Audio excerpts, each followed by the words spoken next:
Hi, it's Bear Gardener, and I'm bringing another deck guide. This one's a bit interesting because I decided to share my deck that got me to Field Marshal, and talk a little bit actually about the story of getting to Field Marshal this season. So, preface, obviously, odds content creator, all the stuff's down there. You know the drop by now. I'm not going to twitter on about it. Like, follow, subscribe, all that good stuff. Getting to Field Marshal is something that I've had a discussion with a few people about this month, and I figured I'm just going to talk about my experience and then do a deck tech on it, because it's kind of cool, and I had fun getting there this particular season. So the first thing I will say is, if you are looking to get to Field Marshal and you start the season and you're really struggling, you're not alone. So at the early part of the season, you're going to have a lot of good players, often very good players, who have just dropped down from rank 1 to rank 6. So if you're round about rank 6 at the start of the season, or just coming into rank 6, you are going to hit some very good players on some very good decks, which can make the experience really challenging. Now, I personally really enjoy that. I enjoy opening the season and going for Field Marshal in the first couple of days. And ranting and getting frustrated, and I would say tearing my hair out, but the point being, I like the challenge. So this month was no different. I had in mind what I wanted to do. Started out doing it, didn't work. Had to make some changes. It took me probably a total of about 6 or 7 hours this month to get to Field Marshal. Not that much of it was spent on the deck that I eventually got. A lot of it was spent banging my head against a brick wall. There might be some comedy videos to come about the opening, which was really, really bad. I actually dropped to rank 7 when I opened this season. It was very bad. But the main emphasis here is pick your time. Like, the easiest time probably to hit Field Marshal is actually later in the season, when most people have already hit there, and you'll be climbing, and there'll be other people who are kind of along the same thing, and you'll hit less super tweaked decks and less high-level players, and it will make it a bit easier. Basically, if you want to hit Field Marshal, and that's your main goal for the season, and you don't have a driving reason to need to hit Field Marshal early, don't. You'll save yourself a lot of pain, unless, like me, you enjoy the challenge and you want to do that. Anyway, so first of all, I started out and I tried my classics. I played some Frontline, I played some Japan aggro, didn't go well. Played some tokens, which went kind of okay and got me sort of started. And then I was just trying to find the deck that was going to work for me to get to Field Marshal this month. Shout out to Harley UK, a member of Team Heavy's Discord, who I chatted with a bit, and he's a really cool guy, and we got chatting, and he sent me a base deck that I then riffed off and changed things on a German-Japan mid-range deck, which is the one that got me to Field Marshal, probably in 3 and a bit hours total play, if that. It was really quite quick. I got on some good runs with it. It's a really good deck, so I'm going to share it, which is the other part of this video. So, a bit of Field Marshal advice. My experience: started very badly, got a bit better, got a bit worse, got a bit better, plateaued for a while, and then it really worked. But anyway, this is the deck that got me there. So we're going to hop across, talk about the deck, and then, as usual, there'll be some gameplay at the end where you can see me playing and talking about what I'm doing. So, right. Next job will be go look at the deck. Whoosh. Deck. So, this is my Pacific mid-range deck. All the stuff below. This is the Japan-Germany mid-range deck. It's got some little tweaks in it and some techs that I have found particularly useful based on what I've been playing in my run to Field Marshal. Often, this is the way it goes. I will have an idea, and that idea will be extremely basic, and eventually I will land on what actually works. So, let's go through the deck. First of all, let's have a look at the curve. It's got quite a lot of 1-drops for a mid-range deck. And then it has the cadence that you would naturally expect, which is kind of the 2/4 cadence with some 6 at the back end. It's a bit odd. It's quite fast for a mid-range deck. And it has accelerators, which is kind of the shtick of this. This is like mid-range, but on nitro. So let's go card by card, I always do. So Out of the Mist. This is a tech inclusion for me. I love this because it can be a really, really good tempo swing, depending on what you take with it. In particular, early on against Japan aggro, hey, look, I've got your TK94 early. I'll just have one of my own that's slightly just a free. Because in effect, you get the exact same card. You lose nothing. Honourable Death.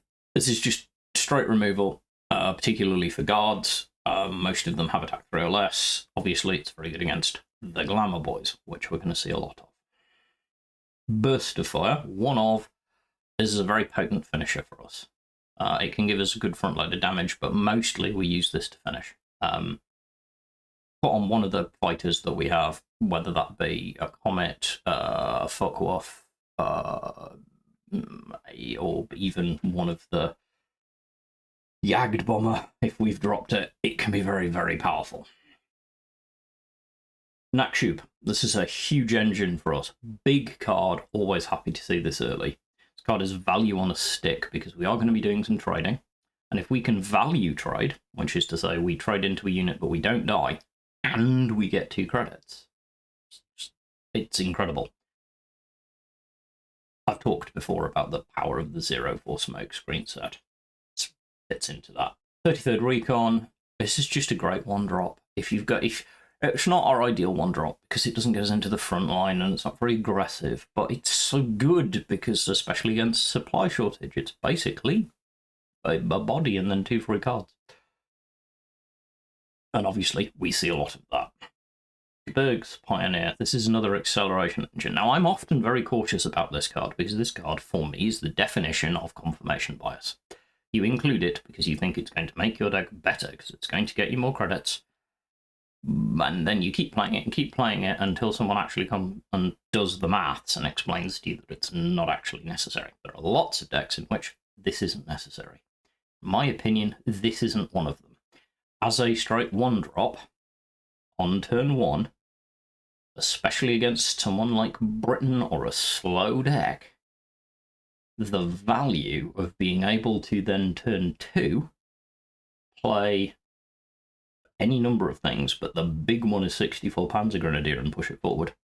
At which point, so turn 1, you play this. Turn 2, you have 3 credits, push forward 64 Panzergrenadier. Turn 3, you start with 3 credits, this accelerates it to 4, and 64 Panzergrenadier takes it to 7, which means you can drop a big fighter and swing for 3 damage with 64 Panzergrenadier, like a Focke-Wulf plus 64. Amazing. Anyway, FW plus 64. Very, very good. 94 early. This is just great. Again, just value one drop. It's not super necessary, but it's great as an early one drop to get some pressure going. It's also a really good finisher, which I think in at least one of the games you might see me use it as. It's just like out of hand, point of damage when you need it. It's like a cantrip for 1 damage. HEINKEL, love this.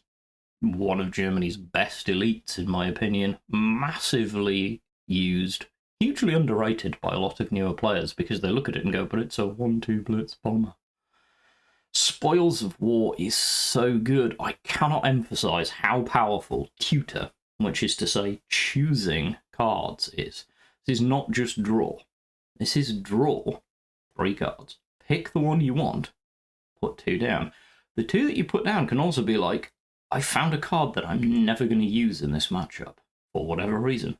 I'm happy to see it at the bottom. Or, this is a card. How often I see a card and I'm like, oh, I'm really going to want that. Like an FW, I'm going to want that late game. Or a Comet.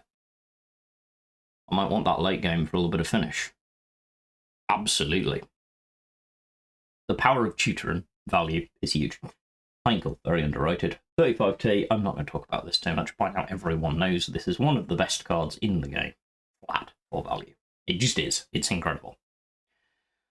Play it, profit. 64 PANZERGRENADIER. As I discussed earlier, this is another of our acceleration engines. This NACHSCHUB GEBIRGS-PIONIER can get us onto some very big turns very quickly. And that's a lot of what we do. Plus, it's a really good body. 22 infantry. Germany's best draw engine. Enough said. Have frontline, draw cards. Good. Autokanone. Love this. Because we're going to be deploying quite a lot of units. But also because we love artillery.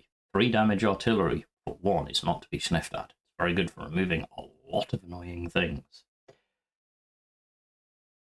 Speaking of really good fun for removing annoying things, a one-of NEBELWERFER. Bear, what's gone wrong? What is wrong with your mind? Are you insane? I've heard you talk endlessly about the careful use of one-ofs and the need to be incredible value in it, and why would you one-off a limited card that is a 2/2 artillery? 3. It's just ugly, because it deals 1 damage to an enemy unit. Now, earlier on, I talked about things like being able to put 5 points of damage into a card. We'll get there. If you can do that, this is the last point of damage. If you've got 5 from one of your fighters into, say, Glamour Boys, this is the last point of damage. Your opponent's got a token on the board. This is a token gone, and then you're picking off tokens. And this is the big thing that this is good for teching against. This is amazing into tokens. And anything small that's rushing you. Also really good into Japan aggro if you can keep it alive. It's a one-off. It's not essential, but it has won me games. 3H, the other draw engine. It's tutor. It's so good, it's insane. It spoils a war with a tank. Speaking of, units plus, PANZERGRENADIER, 20 PANZERGRENADIER will surprise nobody. No, honestly, the loss of 1 point of defense has not made me any less hot on including this wherever I possibly can. This is still insane. Look, I'll have a tank and a buff for the tank, so I can get a 3/3 and a 4/4. Or total 8 into the front line. It's just really good. 7 SCHÜTZEN. Another incredible value card, and also really good for niffling out that last bit of damage. If you do, which this deck will occasionally do, get a really good burst of damage, get your opponent down really quite low, and then you plink away with the fighter, but then they get a guard up and they've taken the front line. 5 credits, plink, take out a unit, 3 points of damage, can and does win you games. P45 Dragon Slayer, this is one of these. We only include 1 because there's no point in running more than 1 Key 45, because its entire purpose is to be the first one you deploy and veteran, because then instead of being a 4/3, it's a 6/4. It's insane.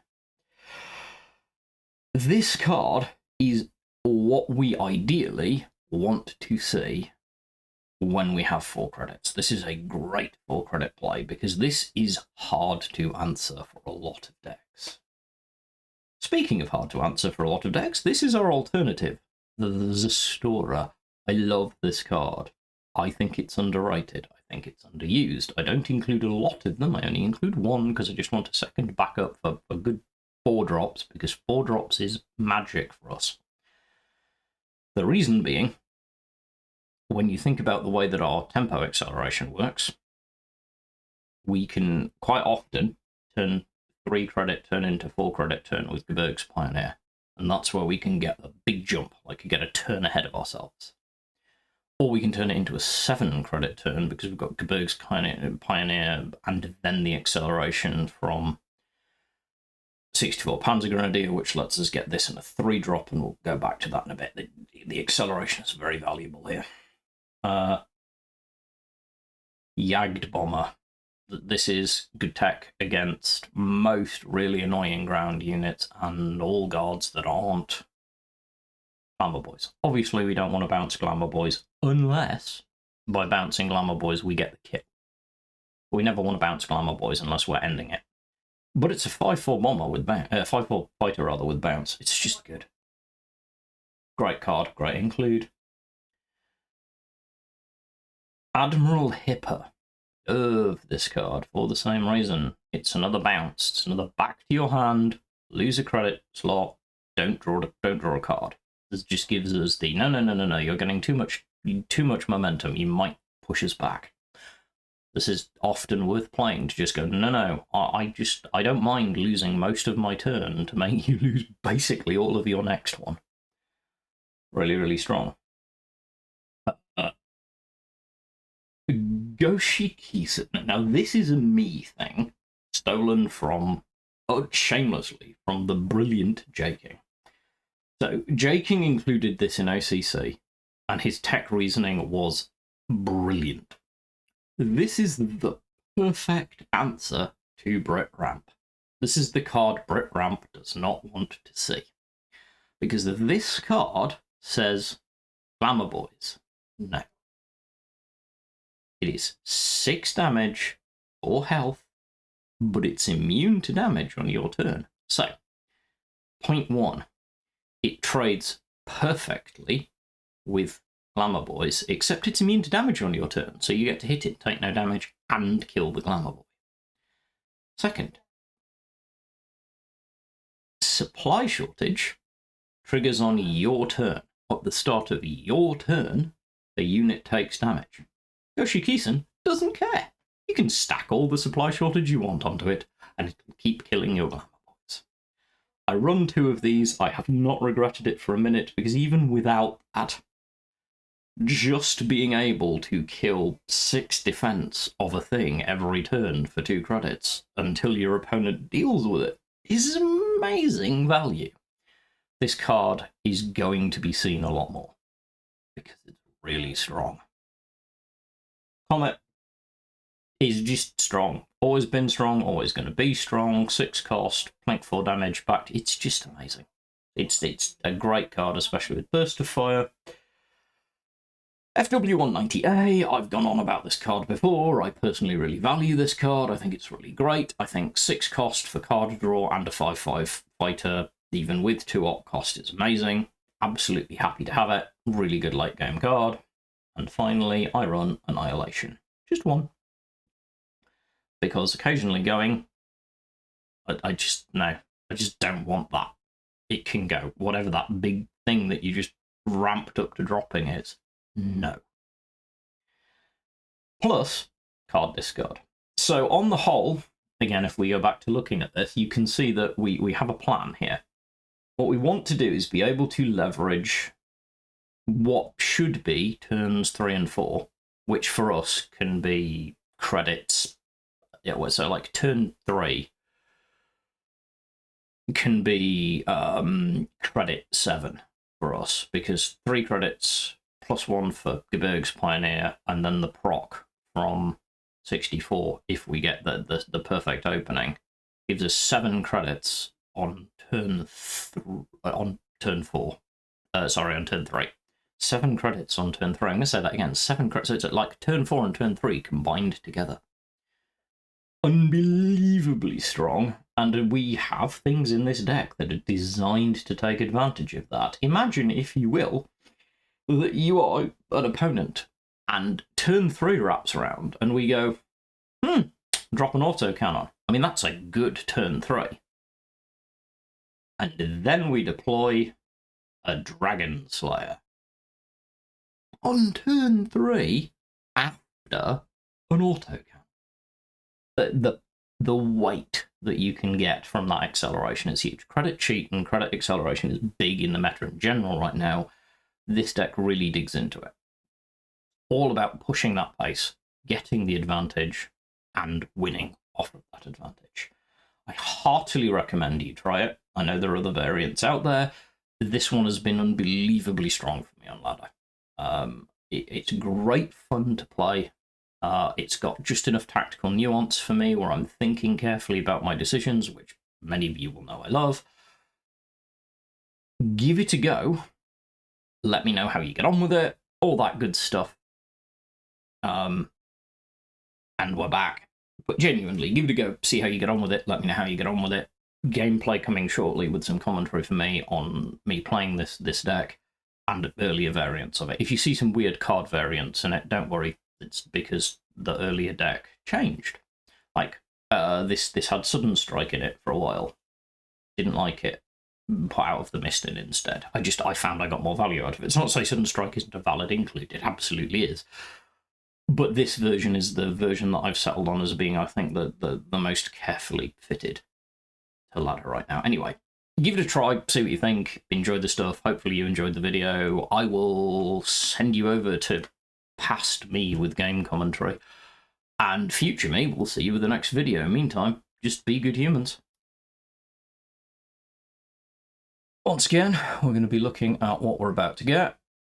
So Britain, ramp, probably. Might be air, most likely ramp. Is an interesting hand. Obviously, we don't want to see annihilation. Everything else is more debatable. I actually choose to lose NEBELWERFER. Then I'm like, I could use that. Can I use that 1 point of damage? Maybe. I don't know whether that was the ideal choice, but I went backwards and forwards on it, and we got a decent draw. GEBIRGS-PIONIER, obviously, against Britain, as I have mentioned, probably when I eventually, in the future, do the video on this deck, is such a good turn one against this. We also have SCHÜTZEN in hand, which is just amazing when you're taking on Brits. What this card is in the deck for. 3 credits. I'm considering putting the NEBELWERFER down at this point, but then I realise I probably don't need to do it just yet. I did consider it because it is, even though I don't get the point of damage because there's no unit to hit, it does give me artillery. As it is, our opponent reaches straight for fortification. They're in survival mode. We've accelerated to 4 credits, so various things we can do here. We could draw, but realistically, Dragon Slayer is just such a heavy tempo swing. Burst of Fire in hand, that's not good for our opponent. We have left naked GEBIRGS-PIONIER. The reason we've done so is it's generating us a card a turn. It's already given us good value, and Britain doesn't have many good answers to this. Heinkel's a really good draw if we want to go filtering, which we might well do. But instead, we decide to ramp Prussia. I'm going to put the Heinkel down, I think. But then I choose not to. And then I'm like, no, I might as well just spread the front line. That's an extra 2 points of damage. So that's 5 points of damage in the front line, so that's 11 points of damage, and our opponent is unlikely. Yeah, so they're digging. I mean, the risk was obviously supply shortage. But if it's going to happen, it's going to happen. Their supply priorities, much the same thing. They're going to regret firing the supply priorities this early, if the game goes deep. SCHÜTZEN. But anyway, recon seems logical right now. Swing, and then just think about what we might want to do. There are different things. I choose to put the Heinkel down without the Blitz, because we're unlikely to see it removed, and we can use it to filter in a bit. We're in quite a commanding position at the minute. Glamour boys, we've been waiting for this. Honourable death, goodbye. Burst of Fire. Now, I'm not using this as a finisher, I'm using this to say, you may well have life gain, but do you really think you've got enough?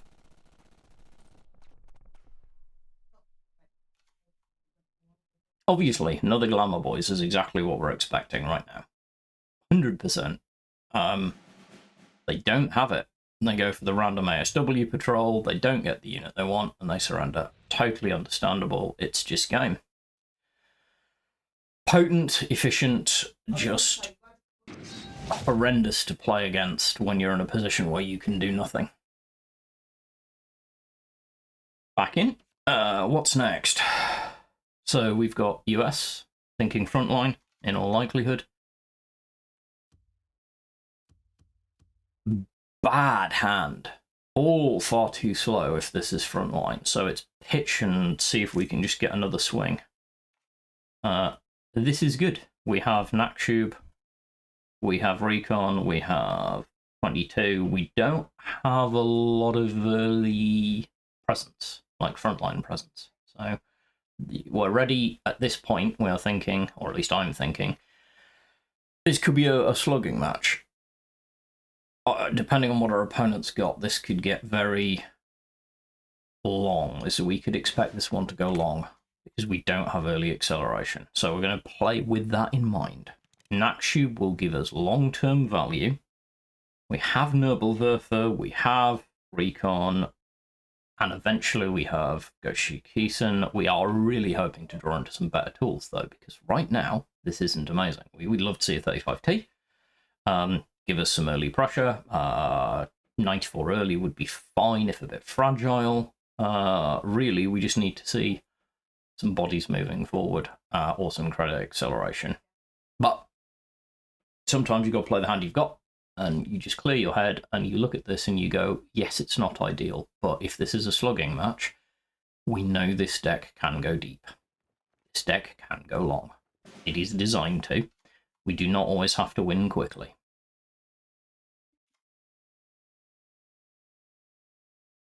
$22 drop here is just to match theirs, because now I'm saying either you've got a blitz unit, in which case why haven't you already blitzed it, or if you haven't, you're going to have to push and sack your 22 if you want the card draw. One of us is going to be sacking a 22 to cantrip a card, and I think I can afford it more than you can. As it turns out, they can plink this out. Works quite well for them. PIR, so now we have to start thinking, how do we go about dealing with this? Because this is tough. We don't have a great hand. Not this early in the game. This early in the game, the pressure is very much in our opponent's favour. We have to play our way out of this. This is NEBELWERFER at its best. Yes, I've just buffed the PIR, but I was going to have to deal with it at some point anyway. Yes, I've just sacked my 22, but I proc a cantrip card draw and slow the roll. Because now I'm saying you need to push that PIR, in all likelihood. 5th Rangers now has a clear target, but if you 5th Rangers, you can't take the front line. Burst of Fire and Comet are in hand. Gives me a really good quick hit, or 10 points of damage. That could be huge. Especially with 2 points of artillery damage on the board. NEBELWERFER is a threat here. So, really good to see. Devil's Brigade's really strong for our opponent here. However, we are going to try and turn that in our favour. So NEBELWERFER. Sacking. Absolutely fine. Honourable Death is a pain right now because it's not doing anything useful. Best thing we can do is draw a card. And we're going to take PANZERGRENADIER because not only is it credit acceleration, which will get us to the big cards in hand, but it's a good body. Note, I'll go back to this endlessly with mid-range and frontline decks. This is not about me having the front line. This is about me feeling confident that I will not just concede it to my opponent with them having a heavy advantage. I do not want my opponent to be able to go wide. I have no objection to them throwing some things into the front line that we have to trade into. 5th Rangers. Now, this is an interesting push. Our opponent, I believe, would probably have been better served pushing the PIR. Because one of these is much easier to deal with than the other. Anyway, we can see where we're at. Tough because Honourable Death is not helping us here. So it's thinky time. Obviously, we need to limit the incoming damage. So we'd like to see the end of the 5th Rangers. And the artillery's not going anywhere. Now our opponent can trade into the artillery and die. But we could. Now, obviously, we could have done something like drop the PANZERGRENADIER and sack them in to get some credits. But really, don't want to waste them. And putting an air unit says, I'd like you to sacrifice, please, your card draw into my fighter. Because otherwise, that fighter and the artillery represents 8 damage. Burst of Fire makes that 8 damage 16. Because we can...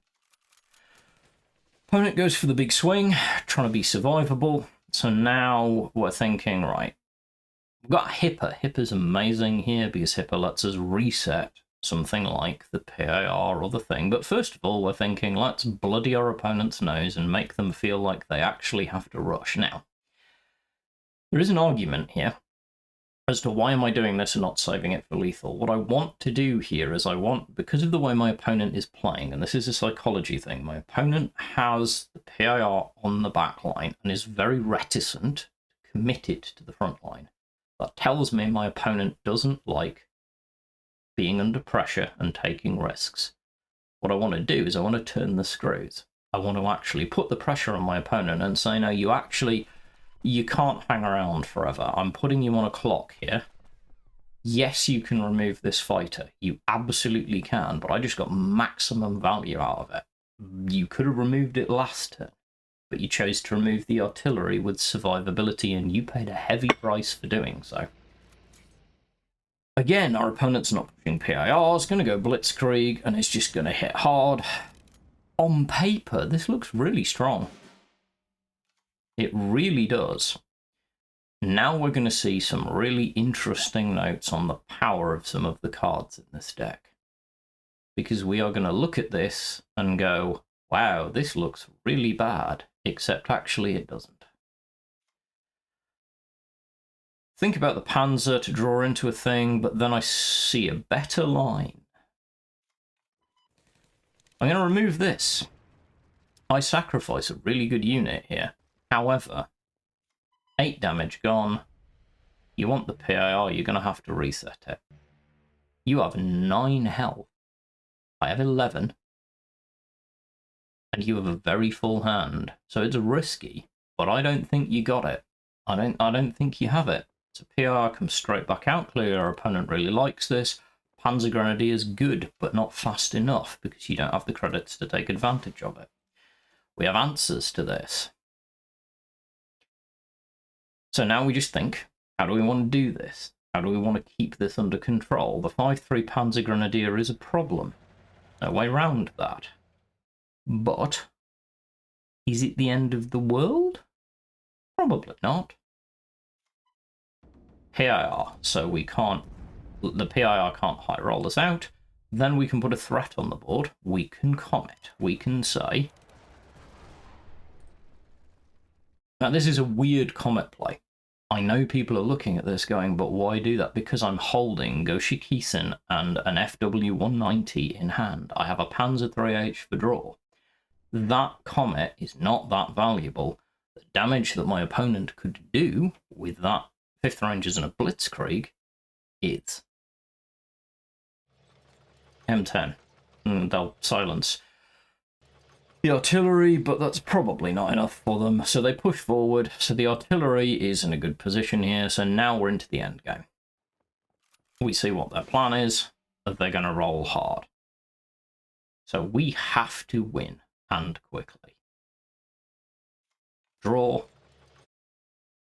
Take a quick look. See the line. Put it away. See the line again. Where's my line? Zerstører gives me value. Damage is here.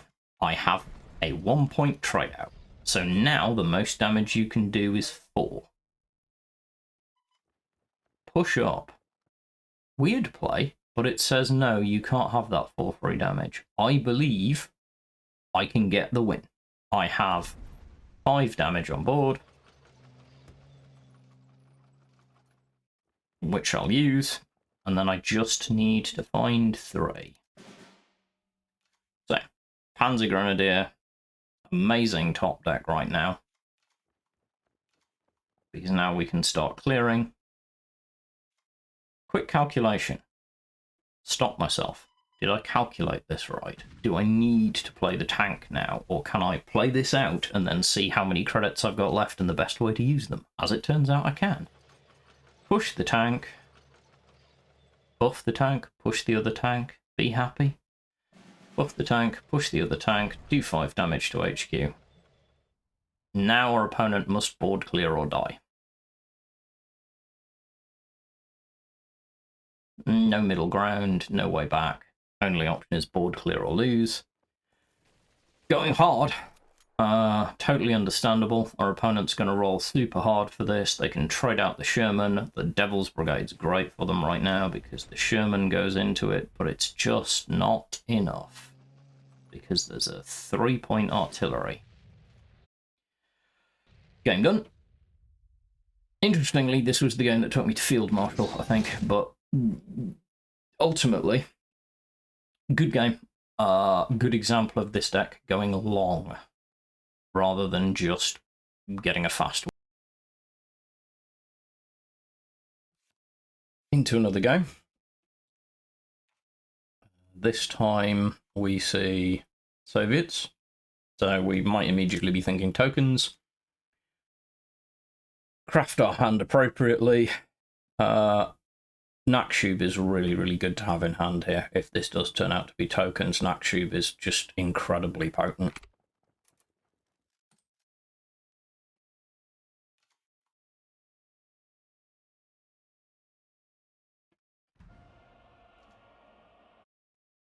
So at this point, this is not looking good for our opponent. This is going to be tough, because if we can get NACHSCHUB out, we're in a really good position to remove tokens and gain value every time we do. We just need to get some units on the board to do it with.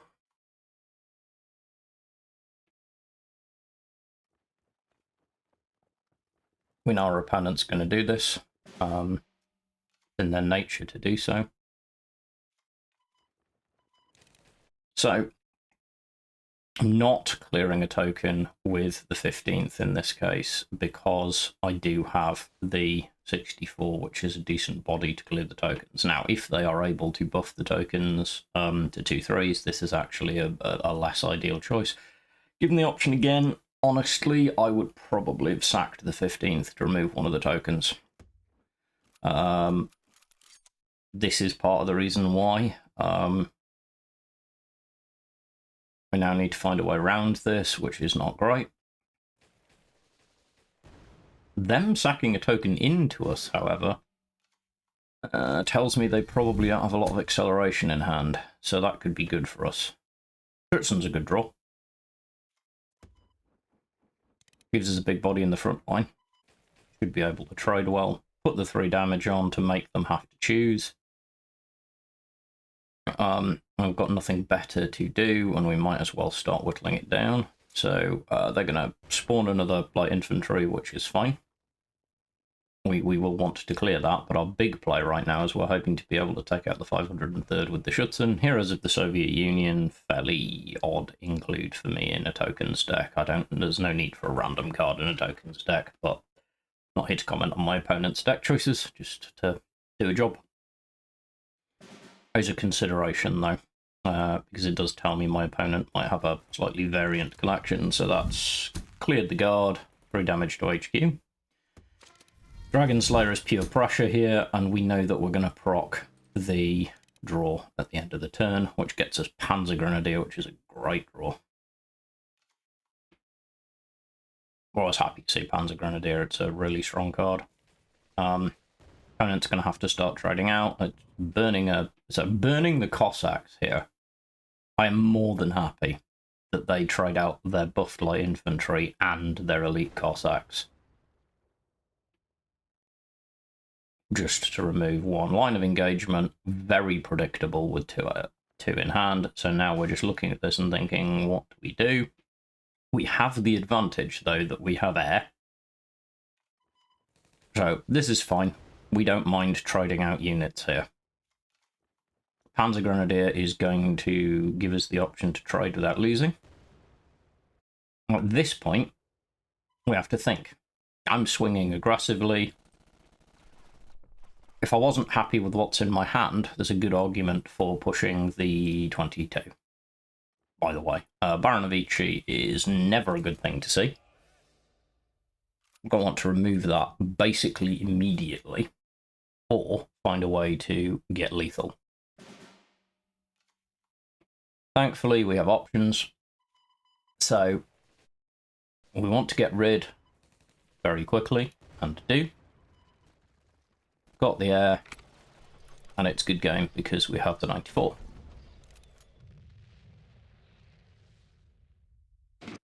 Another good win. Deck continues to just show pressure.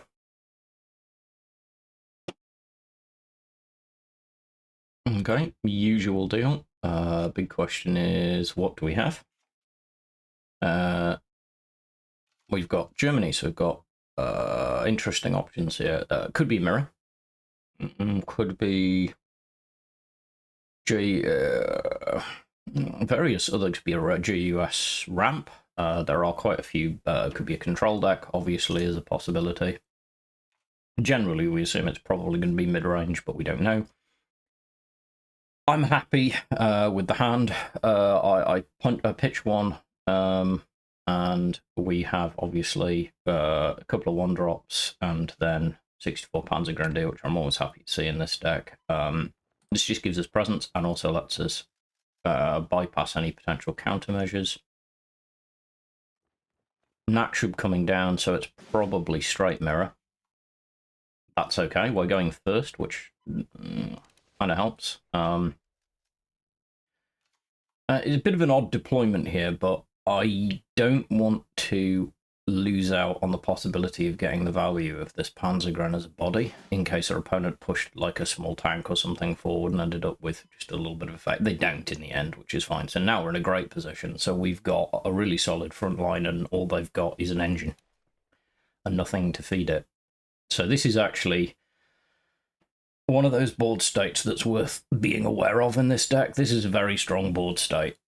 Not only do we have 2 units in the front line, we have 2 units in the front line that are doing consistent damage cheaply. One of them is attacking for free every turn, the other one's only costing us 1.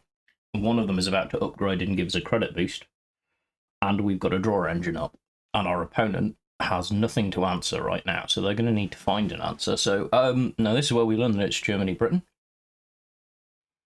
Not unheard of. It's not my preferred choice of deck. It means that they're probably going to be relying on guarding up for the long game. We have some tech for that. Got 5 credits here, and I'm happy to make them just slow them down, make them play the NACHSCHUB again, and give us some air presence. I wouldn't normally commit my Jagd Bomber this early, but targets that I'm likely to want to bounce now that I know that it's Brit. I'm not going to bounce Glamour Boys. I have better ways of dealing with that. A 5-4 is actually pretty good into Glamour Boys at the minute because it can take them down to 4-1 defense and leave us still alive. And air is just good. Opponent has to play NACHSCHUB again. They're going to MI5, which is fine, so we know what we're going to draw. It does slow us down a little. So there's a little bit of control on this. This might be Germany-Britain control, which is okay by me. But they're in a really tough position at the minute. Sudden strike is the other answer. Now they wasted a credit. And we'll just destroy the unit and move on. Do damage to HQ. So our opponent's in an incredibly difficult position. We are already lethal on board. And they've shown no answer. Glamour Boys is what I'm expecting to see here. I'm 100% expecting Glamour Boys at this point. 5 credits, and we know they have Brit Ally. And it's Glamour Boys. Surprises no one. See what we draw. So 94 is kind of good. Now we're in a good position here because we have no reason not to sacrifice our 64 Panzergrenadier because we know they're dead anyway. We can use the Jagd Bomber to then remove, which leaves us 3 credits, which gives us a decent position to get some frontline, like so. And I choose here to push up rather than go for the card draw. Now the card draw is good, but I don't want to risk getting left in a position where we're just too slow and they manage to do something with the German cards we know they're carrying. So Glamour Boys would be the most likely play here if our opponent has them. Admiral Hipper. I mean, it's an okay play. They don't know we have Comet, but they're just delaying. Now with 6 credits, we could Comet, but I don't want to show our hand yet. Instead, I want to get some draw going because we're in such a good position and hold Comet. Or when it's going to have impact, also because I now have a Burst of Fire in the deck. Dragon Slayer's gone. The Focke-Wulf is amazing here. Really good draw. lets us apply some pressure if we so choose, without needing to actually do it. Now, we can do point damage, deploy the Jagdbomber. I choose instead to show our hand with Comet. I'm sort of trying to set things up for quick. So, basically what I've said to our opponent here is, if you don't have a Glamour Boys, this is over. I think you might also have Fortification, I suppose, but that's only delaying the inevitable. You need a guard, and you need it now. And I have a Jagdbomber in hand, and you know I do. I know I mentioned I wouldn't normally bounce a guard, but I would in this case. This fuck-off, unless it draws them something useful, is utterly pointless, and it's just game. However, careless talk. Doesn't shock us, but we don't mind. We have plenty of other options. We've got 3 damage there. Have Panzergrens. On reflection, if I could have used Panzergrenadier instead, which would have actually been a better play, because I could have tested for the order. Got a little overconfident. Something to be aware of. On the previous turn, if I'd played my 20 Panzergrenadier and it had taken the hit, I would then have been in a position to know more about what was going on and could have put a Panzer on the board and won the game a turn earlier. Just something to be aware of. However, he knows I've got Jagdbomber, he knows the guard's not doing him any good. Game over. So our opponent knew the results, and it's a good victory. Again, the deck is just very consistent.